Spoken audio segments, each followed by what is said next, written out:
Savoir et comprendre les plus récentes nouvelles qui nous touchent. What is love? Baby, don't hurt me. Don't hurt me. No more. On vient de perdre tous nos auditeurs. Ouais, c'est de l'exact contraire. Ça appelle d'ailleurs en disant Switch, écoute ça, son hot. On chante en anglais à Saint-Jean, on peut pas par contre. C'est vrai. C'est un outrage. Ouais, qu'on est en train de on faire. arrête ça tout de suite. Ce verre d'oreille est terminé. C'est 3 siffleux, là, vraiment. Tu t'attendais pas à ça? Hein? Non. Regarde, Ok, bon, on on est en train repart. d'enregistrer. On repart. Les nouvelles. Alexandre Moranville-Ouellette. Bonjour. Brûlé raide, d'ailleurs, il faut que les auditeurs le savent. Tu me l'as confié tout à l'heure. Ça va.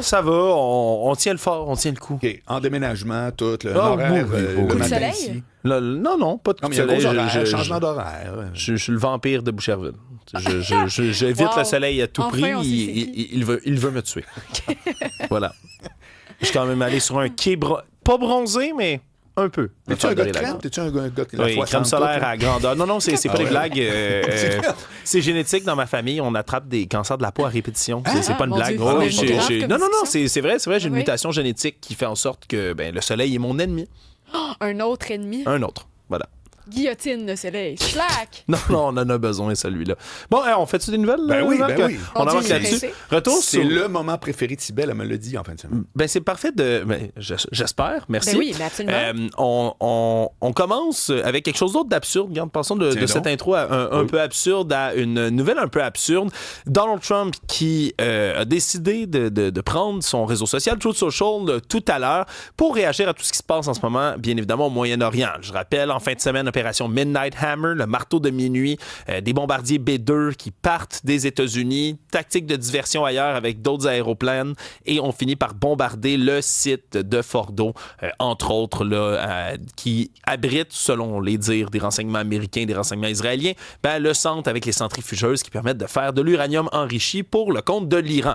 Bon, on frappe ces lieux-là. Les États-Unis disent au départ que c'est un succès retentissant. Finalement, ça commence à être mitigé un peu aujourd'hui. On se rend compte que le succès serait pas aussi grand que ce qu'on a affirmé.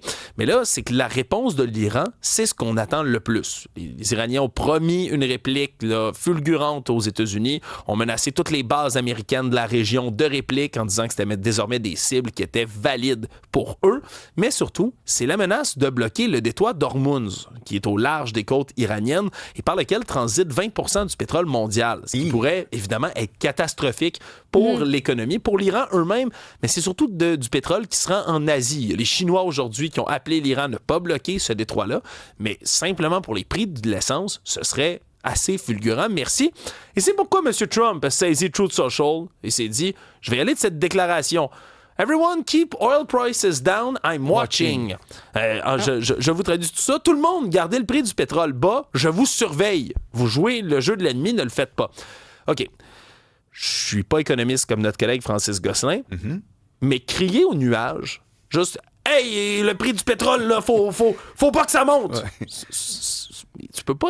Il n'y a pas une personne qui fixe le prix du pétrole, c'est Non. l'offre et Il y la a des gens demande. qui croient ça, par contre. C'est genre, lui a décidé que, puis l'autre. Mais voilà, mais là, garder le prix du pétrole bas. Ouais. Je sais pas à qui il lance cet appel-là, mais ça montre une fois de plus à quel point parfois le président américain semble ne pas avoir une maîtrise du tout là, des sujets sur lesquels il se lance.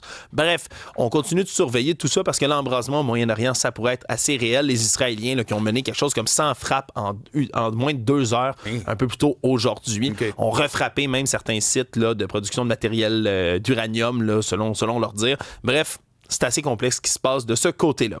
On va revenir au Québec. C'est la FAE ce matin, Fédération autonome de l'enseignement, qui est allée d'une sortie lors de la dernière journée d'école en réclamant la tête, ni plus ni moins, de Bernard Drainville, notre ministre de l'Éducation, en disant que celui-ci s'est mis la tête dans le sable par rapport aux coupes en éducation qui sont demandées. Je rappelle, c'est au moins 570 millions de dollars qu'on demande de couper dans le système d'éducation. Il y a des centres de services scolaires qui sont pas capables d'y arriver. Même si on coupait tous les frais administratifs, ils seraient pas capables d'arriver aux chiffres qu'on leur demande. Ça s'est traduit aussi par une coupe directe aux services aux élèves. Il y a des services de francisation, entre autres, qui ont été coupés, des sorties scolaires, sorties culturelles, des activités physiques également. Tout ça est passé à la trappe dans certains centres de services. Et là, du côté de la FAE, on dit que Bernard Drainville n'a plus la confiance des enseignants et enseignantes, puis c'est pour ça qu'il devrait quitter. M. Drainville a répliqué en disant que la FAE n'avait pas de légitimité, eux qui ont pris la population en otage avec leur grève, etc. Bref, on est à couteau tiré pour pour la dernière journée comme ça, puis c'est sûr, ça va commencer à être difficile là, pour la Coalition Avenir Québec de justifier des coupes aussi massives en éducation. C'est la dernière journée de tout ce qui s'appelle primaire secondaire. Secondaire, du moins, je pense. Oui, aujourd'hui, ça finit, toujours à ces dates-là. En exact. plus, Ça finit pas en Lyon. Bernard Drainville, la semaine passée, s'est prononcé en disant qu'il trouvait que c'était une idée un peu niaiseuse. Là. Ce sont ces mots d'être à l'école aujourd'hui, 23 juin aussi. Oui, il y avait une petite controverse, mais là, c'est vraiment, là, pour M. Drainville, tout un caillou dans son soulier, là, sachant que la Coalition Avenir Québec, je le rappelle, en 2018, on dit qu'ils ne feraient jamais de coupe en éducation, que c'était leur priorité nationale, priorité numéro 1. Là, on se retrouve à couper des services aux élèves un peu partout. Hâte de voir là, ce qui va découler de tout ça. Déjà, tu le disais, c'était une journée aujourd'hui qui était semi-controversée pour toutes sortes de raisons. Rajoutez à cela la chaleur. Hein? En fin de semaine, M. Drainville, justement, qui a dit que c'était aux écoles là, de voir avec la chaleur comment on allait composer avec tout ça aujourd'hui. Je rappelle que le mercure va friser les 40 quelques avec le facteur humidex aujourd'hui. Et malgré tout, la plupart des centres des services scolaires, entre autres à Montréal, Laval, la capitale, tous sont restés ouverts. Il faut dire qu'aujourd'hui, il n'y a pas grand monde qui étudie le théorème de Pythagore. Là. On est plutôt en train de faire des activités diverses dans les écoles. Peut-être qu'il y en a d'autres qui sifflent. Bien sûr. Sûrement qu'il y en a d'autres qui sifflent, même, on peut dire ça comme ça, et qui vont devoir prendre des mesures appropriées là, pour préserver les élèves de la chaleur. On sait que c'est pas tous nos établissements scolaires qui ont les meilleurs moyens de climatisation, n'est-il en même temps, là, à la décharge de la CAQ, là, d'un côté, tu as tous les professeurs qui, à un moment donné, on veut plus de cash, c'est épouvantable de le faire. OK, go. Voilà, augmentation, bravo. Là, après ça, il faudrait quand même rationaliser un peu. On peut pas couper nulle part. Ça fait qu'on s'en sort jamais, tu sais. C'est tout le temps. Non, mais pour vrai, là. C'est comme nous autres, un cave qui paye, c'est comme allez-y. On augmente d'un bar, ça c'est le fun. On coupe de l'autre, non, t'as pas le droit. Puis il y a un côté très Québec là-dedans de on veut tout gratis. C'est vrai. On veut tout gratis. C'est comme on veut tout gratis. Qui paye? Pas moi! Qu'est-ce que t'aimerais? Que ça soit gratis. Non, pour vrai, c'est genre, à un moment donné, ça chiale. C'est ingérable. Oui, c'est sûr que ça fait des drôles de calculs mathématiques. Oui, c'est juste ça mon point. Je te dis pas qu'il a tort ou raison, mais tabarouette. Ouais, on se retrouve dans une drôle de situation, ça c'est certain. Puis M. Drainville a quand même une partie de raison en parlant des grèves qui ont été faites là, par la FAE. C'est un point tout à fait légitime. Quand on commence à comprendre, puis à voir les statistiques sur le nombre de grèves qui sont effectuées au Québec là, vis-à-vis le reste des provinces canadiennes. Oui, disons que c'est assez révélateur. Merci. Non, mais il faut le dire, c'est 91% des grèves au Canada sont au Québec. Oui, dans les dernières années. C'est assez... fierté nationale. Oui, c'est assez spectaculaire. Bonne Saint-Jean. Assez spectaculaire, merci. Une autre nouvelle, moi, qui me fait particulièrement réagir, c'est triste histoire, c'est les termes que le juge utilise dans ce procès, d'une octogénaire qui est devenue complotiste dans les dernières années et qui risque maintenant de perdre sa maison à Montréal. Et c'est un cas que moi, j'observe beaucoup dans les milieux complotistes puis que je trouve qui est assez emblématique puis qui passe souvent sous le radar. Là. C'est une femme qui se relève des théories dites des citoyens souverains. Hein? C'est-à-dire que, je vous résume ça très, très succinctement, pense que le gouvernement, dans le fond, n'est pas légitime, qu'on vit dans une grande corporation, une compagnie, en fait, et que les lois, donc, ne s'appliquent pas à personne, dans le fond. On n'a pas signé de contrat social pour ça, et qu'elle peut donc se prémunir de payer des taxes, des impôts, des taxes municipales, de l'hydro, etc. Ouais. Et donc, cette femme-là, en 2013, a décidé brusquement, après avoir payé sa maison pendant des années, d'arrêter de le faire. À ce moment-là, la banque menace de reprendre. La maison décide de repayer. 10 ans plus tard, 2023, recommence le même stratagème en disant non, je ne paierai pas, je suis citoyenne souveraine. Et là, le tribunal est en train de menacer de reprendre sa maison. Puis ça, je peux vous le dire, il y en a de ça partout dans le Canada. La fameuse fausse vraie reine du Canada, Mme Romana Didulo, leader complotiste, le très connu, c'est entre autres un argument qu'elle reprend énormément. Elle encourage des Québécois, des Canadiens aussi, à cesser de payer leur hydro, cesser de payer absolument tout en disant c'est gratuit, j'ai rendu tout ça gratuit par décret royal. Et ça a l'air, mais ça a l'air rigolo. Non, sérieux, c'est formidable. Mais l'an passé, je rapportais entre autres le cas, il y a deux aînés également là, dans le bas du fleuve qui ont perdu leur maison exactement pour ces raisons-là. Donc ça a des dégâts réels, hein, ce genre de croyances-là, malheureusement. Dans un autre breaking news, Éric Duhem qui est en studio. Bonjour, mon cher Marc. Éric, que j'ai réinvité sur ton hit monstre. Ça a bien été la semaine passée. Ben vraiment. Non, tant mieux. Sérieux, j'ai fait pour une fois qu'il fait une bonne entrevue. On le réinvite, on le laisse pas tout seul. J'allais dire pour une fois que Marc Boilard commence un show que c'est bon. Très heureux de te voir, Éric. Ben, moi Je veux aussi. rappeler à tout le monde que les 5 partis ont été invités dès la semaine passée. Et Éric Duhem, ainsi que Monsef Déragi du Parti libéral, Sylvain Lévesque de la CAQ en Chauveau à Québec, a dit oui. Le Parti québécois et QS ont dit plus ou moins. Ouais, peut-être. Ça fait que j'ai tout réinvité tout le monde, Éric. Et tout le monde revient. Ah! Ouais. Finalement, c'est le vraiment PQ le fun. et le QS vont venir. Non, tout le monde revient tout le monde de revient, ceux ceux que qui ont nommés. dit oui, les Alors, les libéraux, autres sont puis- toujours invités. OK. Martine Ouellette aussi. Oui, Martine de Climat Ouellette. Québec. Ouais. Voilà. Bienvenue. Ça fait que, mais je veux juste faire un petit commentaire, c'est que sur les citoyens souverains, j'ai découvert récemment des vidéos sur YouTube de ça. Aux États-Unis, des sovereign citizens. Oui, puis c'était Freeman of the Land, puis tout Oui, ça. mais eux autres, ils sont arrêtés par la police. Oui, Mais c'est un régal. Parce qu'ils sont convaincus, genre, tu sais, parce que tu vois qu'il y a toute une ritournelle qui circule, des théories qui disent, quand tu te fais arrêter par la police, tu dis pas que tu conduis, tu dis que tu voyages. Oui. Puis tu dis que ton... Oui, non, c'est Éric, je te jure. Ah, c'est là, ils vrai. sont là, bien convaincus. Là, le gars, ici, regardez, monsieur, là, vous refusez de vous être... C'est Ouais. tout complètement... Et ça finit toujours les menottes en arrière. Je pourrais en regarder 28 tellement que Il y ça me en fait a, triper. je vais t'en envoyer en France aussi, c'est assez spectaculaire, merci. Il y en a de ces vidéos-là qui sont devenues viraux, puis c'est vrai parce C'est que 1,7 million tout le temps. C'est comme... Les gens se régalent. ceux qui croient à ces théories-là pensent qu'en détenant un certain langage juridique Oui. codé, qu'ils peuvent utiliser ça comme un sésame pour échapper à la Oui. loi. Oui. C'est vrai, j'ai dit, je ne suis pas enregistré dans la Corporation du Canada. Voilà. Je m'en fous, t'es-tu né ici? Oui, t'as-tu un passeport? Oui, Ah, c'est d'accord, tellement on fort. t'embarque.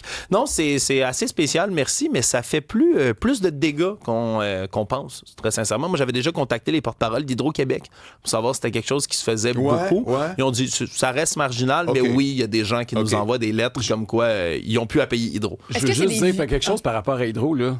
Puis là, je ne veux pas partir d'un débat, puis c'est très délicat, puis Hydro-Québec, c'est pas quoi faire avec ça, mais vous savez qu'il y a plusieurs réserves autochtones, ça fait des décennies qu'ils n'ont pas payé d'Hydro.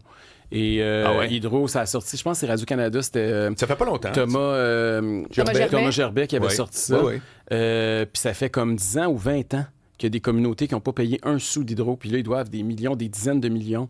Et Hydro, politiquement, c'est sensible. C'est là. sensible. C'est Oui, plus mais- facile que mais- d'arrêter un citoyen. C'est Parfait. moins facile qu'arrêter un citoyen. Oui. Mais eux autres, c'est un peu ce qu'ils disent. Oui, hein, mais- c'est on est souverain sur nos réserves. OK, mais ils ont une revendication qui se peut. Tandis que Mais eux l'autre... autres aussi, Non, ils pas disent la partout. même chose. Ils disent on est souverain Oui, mais par basé rapport sur à rien. l'État. Basé sur rien. Eux autres, ils ont quand même... C'est basé sur Ouais, une mais histoire. Hydro, ils sont basés sur rien. Là. Ils prennent le courant d'Hydro, il faut qu'ils payent. Là, veut dire.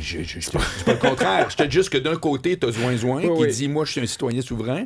Puis t'as, après ça, une nation autochtone qui était là avant tout le monde. Oui. Je te dis pas que je suis pour ou contre, c'est juste la réalité, c'est qu'il y a une assise. Tu vois ce que je veux dire? Oui. C'est Mais basé sur quelque légalement, chose. s'ils ont mais pas- ils mais ont il y a une pas facture. d'emprise, là. Oui, non, je suis d'accord. Puis il y a je des suis d'accord. communautés qui en payent. Il faut être honnête, là, c'est pas toutes les communautés Ben non, autochtones, exact. là, mais il y a certaines communautés qui ne payent pas depuis des lunes. Ouais. Non, ça avait été, effectivement, c'est intéressant. Ouais, donc beaucoup de choses. On finit ça avec une petite nouvelle Ça, c'est comme dans un insolite rêve, et spéciale. comme dans un rêve, oui. Je t'avoue, moi, je suis toujours un amateur de tout ce qui est nouvelle dans le royaume animal. Et là, C'est on vrai. en a une Sybelle bonne. aussi. Bien sûr, mais oui, j'adore. Il y a des observateurs de l'université en Angleterre qui, grâce à des drones aquatiques nouvelle génération avec des caméras beaucoup plus performantes, ont pu remarquer un nouveau comportement chez un groupe d'orques, hein, les épaulards, dans l'eau. Ils se sont rendus compte, et c'est la toute première fois qu'on observe l'utilisation d'un outil par des mammifères marins. Hein, habituellement, on a seulement vu des fois des otaries, par exemple, briser des coquillages avec des roches. On a observé des singes utiliser des bâtons pour aller chercher de la nourriture. Ce qui est intéressant dans ce cas-ci, c'est que ce n'est même pas dans le but de s'alimenter. Ils se sont rendus compte que les orques, particulièrement un groupe d'orques particulier, allaient couper des algues brunes dans la mer, trouvent l'algue brune la plus longue, la plus large qu'ils peuvent, la sélectionnent, vont la bouger dans certains sens pour la modeler comme ils veulent et se frottent dessus. Ben voyons donc. Ils vont faire ça à deux pour aller comme se gratter la peau. On ignore si c'est parce qu'ils essaient d'enlever des parasites, si c'est simplement dans le but de se détendre, d'enlever du stress, mais on les a observés faire ça en boucle, vraiment. Ouais. Donc, ils utilisent un outil de manière consciente, le façonnent pour ensuite l'utiliser dans un objectif de détente ou de confort esthétique. Mais avez-vous déjà vu comment ça chasse? C'est un exceptionnel. épaulard, c'est- Exceptionnel. Ils en équipe aussi. En hein. équipe, C'est ça l'idée. ils font des... Mettons, là, t'as un petit otari qui est sur un morceau de glace. Ils partent 4, puis là, ils nagent. Ils font par exprès Ils font pour des faire des vagues. vagues. Ouais. Ils passent en dessous, les vagues, donc, font tout bouger là, comme si c'était un matelas gonflable. L'otarie, elle tombe, bing bang, puis allez hop, une bonne morsure, une bonne croquée dans... C'est dans les animaux les plus brillants sur la planète fou, qui ont là. des comportements de meute comme ceux-là, qu'ils développent au fur et à mesure des générations. On n'est pas certain exactement comment, mais ils se transmettent des savoirs et des connaissances qui fait en sorte que c'est ce groupe-là, par exemple, qui utilise des algues brunes. Ils n'ont pas observé ça ailleurs. Fait que c'est eux qui transmettent une connaissance héréditaire. Moi, je trouve ça absolument fascinant. Comme des Éric Duhem de la politique. Ils se pensent plus brillants que les autres. Ça doit être ça. Ouais, exactement. Je Merci, te montre le Alexandre. bas là-dessus.